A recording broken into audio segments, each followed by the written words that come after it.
मैं आप लोग के सामने माता जी का गीत प्रस्तुत करने जा रही हूँ। आप लोग को पसंद हो तो लाइक और सब्सक्राइब जरूर करना। नमस्कार। ए सखिया मंदिर सजाइला है मैया भवानी। ए सखिया मंदिर सजाइला है मैया भवानी।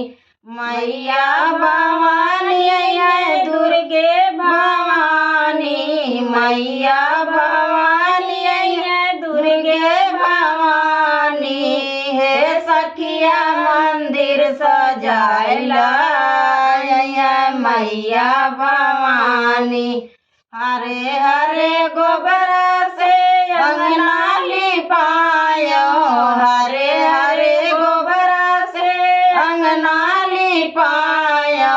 हे सखिया चौका पुराइला मैया भवानी। हे सखिया चौका पुराइला मैया भवानी। हे सखिया मंदिर सजाइला मैया भवानी। हे सखिया मंदिर सजाइला मैया भवानी।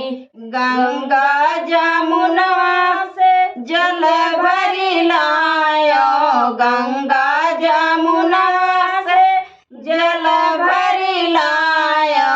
हे सखिया चरण धुलाइला मैया भवानी। हे सखिया चरण धुलाइला मैया भवानी। हे सखिया मंदिर सजाइला मैया भवानी। हे सखिया मंदिर सजाइला मैया भवानी।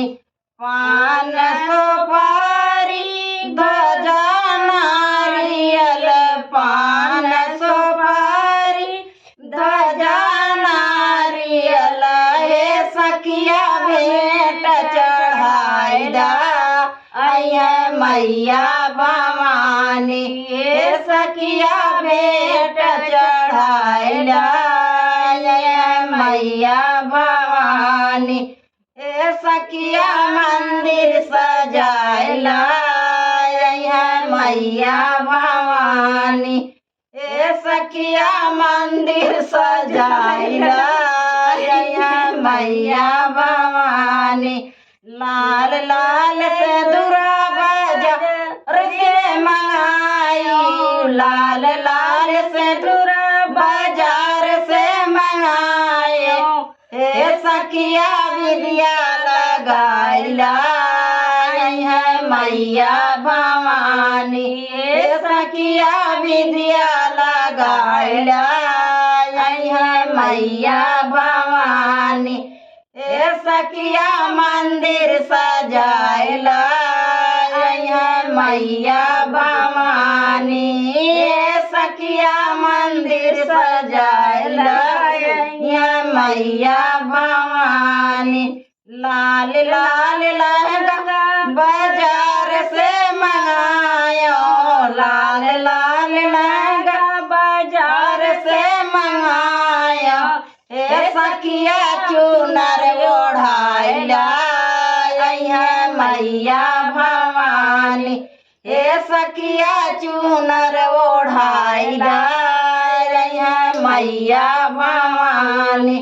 हे सखिया मंदिर सजाइला मैया भवानी। लाल लाल चूड़िया बाजार से मंगायो। लाल लाल चूड़िया बाजार से मंगायो। हे सखिया मेहंदी रचाइला मैया भवानी। हे सखिया मेहंदी रचाइला मैया भवानी।